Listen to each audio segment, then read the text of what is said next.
Welcome to footballgameplan.com, where football makes sense. I'm Memory Hunt, the czar of the playbook. Bring you our NFL Week 10 preview between the Dallas Cowboys and the Philadelphia Eagles. Now let's take a look at some keys to victory for both teams, starting with the Cowboys. When I look at the Cowboys going against the Eagles, the matchup, in my opinion, will be the wide receivers versus the secondary. And I think utilizing a twin set, putting both wide receivers on the same side, would be effective. That's Miles Austin and Dez Bryant. It also allows Jason Witten to operate on the backside by himself.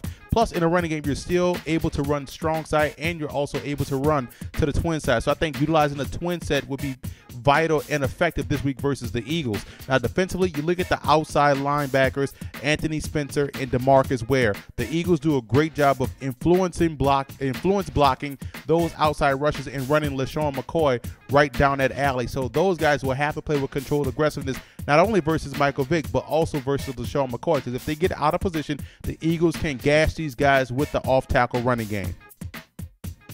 Let's move over to the Philadelphia Eagles in this matchup, and I think if they're going to win this ball game, they're going to have to go through the legs of LaShawn McCoy and also the hands. Get this guy involved in the passing game versus those linebackers, and I think they can have a shot.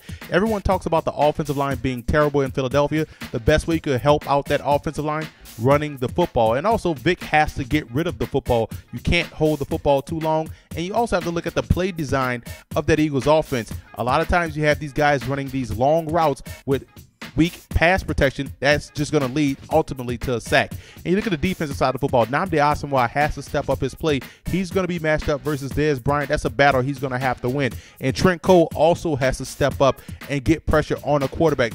When you're playing the Cowboys, it's all about flushing Romo to one side, getting him off the spot, and also collapsing the pocket. If Cole and Babbitt can do that this week, the Eagles can definitely win this matchup.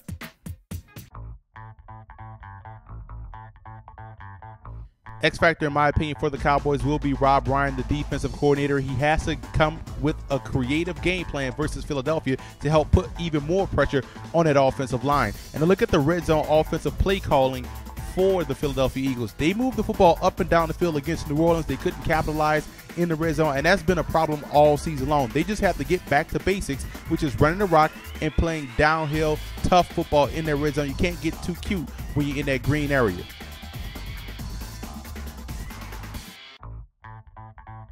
Let's look at the personnel breakdown in this ball game, and you see the advantage the Cowboys have, defensive backs and also offensive line. But the Eagles, once again, have the ability to score points in bunches. They just have to convert in the red zone. They can move the football on the Cowboys, and that will put them in great position to put up a lot of points this week. I like Dallas in this ball game. Although both teams will be able to move the football, you have to take into account the offensive line problems that Philadelphia has, as well as the play calling, as well as Vic holding the football too long. And I think that right there, all three combined, would just allow the Cowboys pressure to get to that Eagles offense.